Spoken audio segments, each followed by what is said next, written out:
Hey everyone, I'm Kelly Bargabas, and you're listening to All There Is.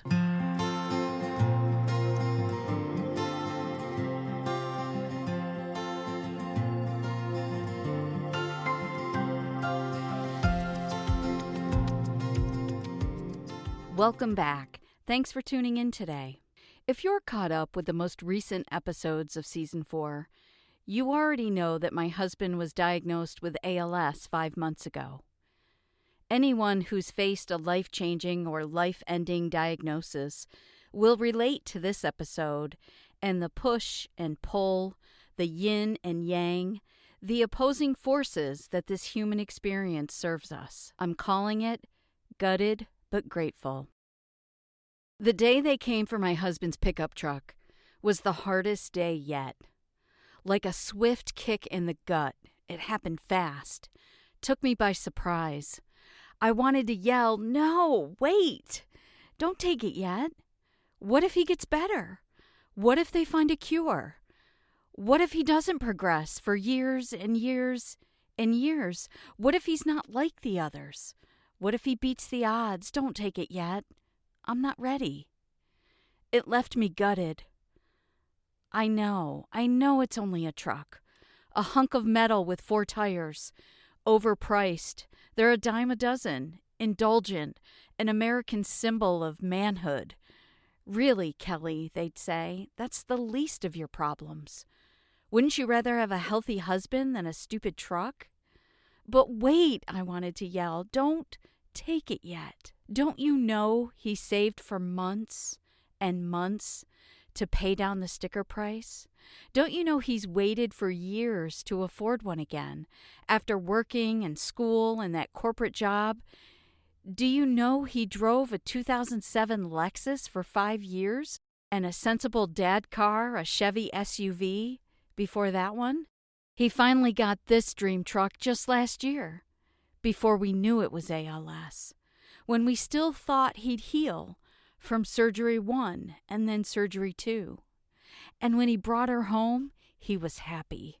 He called her Maud. We like to name things. And she was Maud.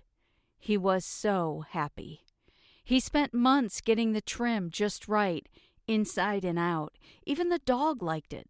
The dog, who hated to ride anywhere, loved to scale the steps he bought for just this reason and sit up in his hammock, anchored by 4 headrests, while we drove to get ice cream. Even the dog, who was never happy, was happy. I had been a good sport so far. I didn't flinch when the orthopedic doctor said, "I think it's time we fitted you for a cane." I was grateful you'd have help with your uneven gait. I accepted the walker, too, with only a little hitch. Grateful you'd stop falling in the yard and the driveway, the sidewalk and the living room. And when you upgraded past the generic silver one everybody gets at first, to the one with the seat and the handrails that raise up, I was happy because you were happy. Grateful that you felt safe walking again. After a long, successful working career, you had to quit your job. Missing paycheck replaced with disability and pension. "I always wanted to be a full-time artist," you'd say with a smile. "Now I have time to paint."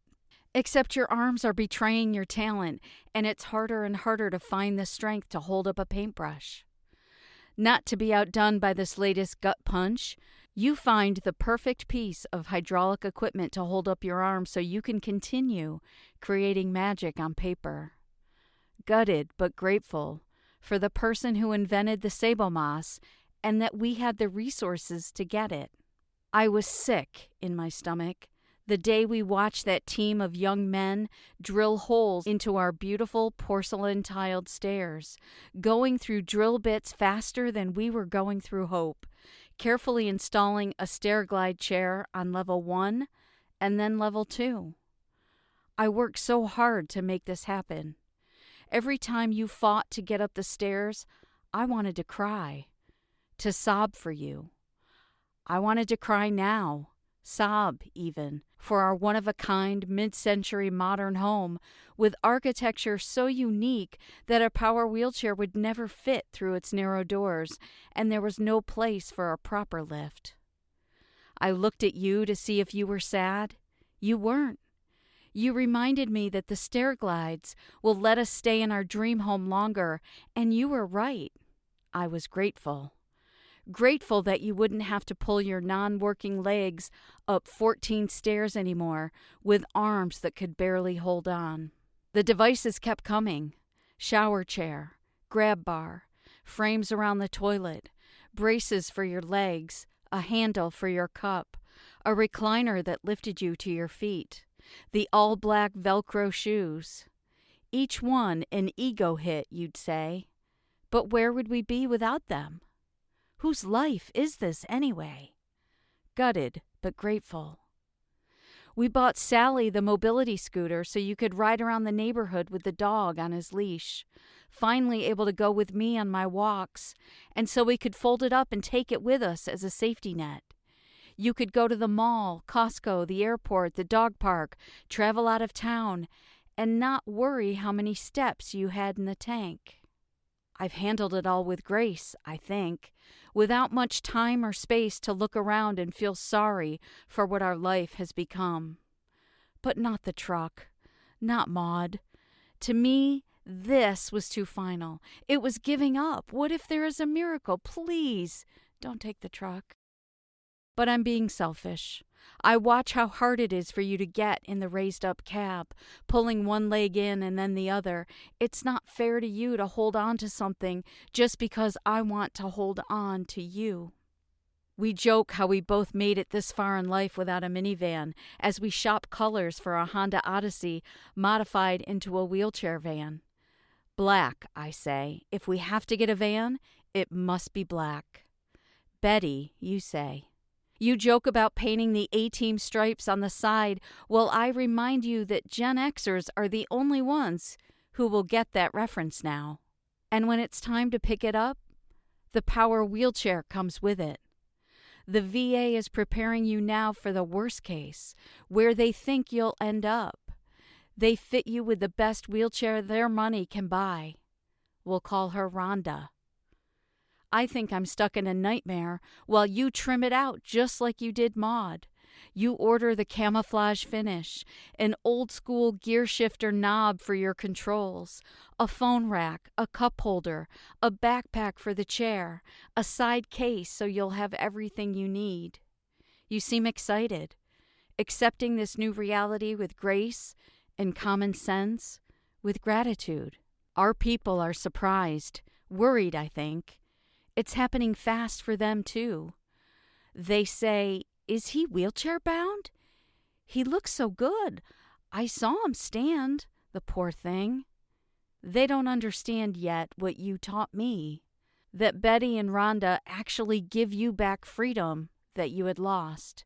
They don't realize how I had to drive you everywhere because what if? What if there wasn't any handicap parking and you had to walk too far to get to the front door? What if there was a step up and you couldn't make it in? They didn't realize you couldn't pull the walker or the scooter out of the back on your own. They didn't realize that I was the only one now who could run to Wegmans to get cotija cheese for taco night or flour for pizzas. But with Betty and Rhonda, you could drive yourself again. You can park a mile away as long as you have your wheels. The second day you took yourself to Runnings and rode the store for hours. You were as happy as the day you brought home the truck. Grateful. Now, when I stand in our lounge on the second floor and look out our window to the driveway below, there's a shiny new black van where the silver Toyota Tacoma was once parked. I'm still stunned, reeling, flabbergasted, mourning that Maud left too soon, accepting that Betty is here to stay. Gutted alongside you, but grateful for you. Gutted by this ALS, but grateful that we're not alone. Thanks for tuning in and for sharing this human experience with me. I am grateful for you. If you need to catch up, all the past episodes are out there, and as always, you can find everything at kellybargabas.com. Until we meet again, take care.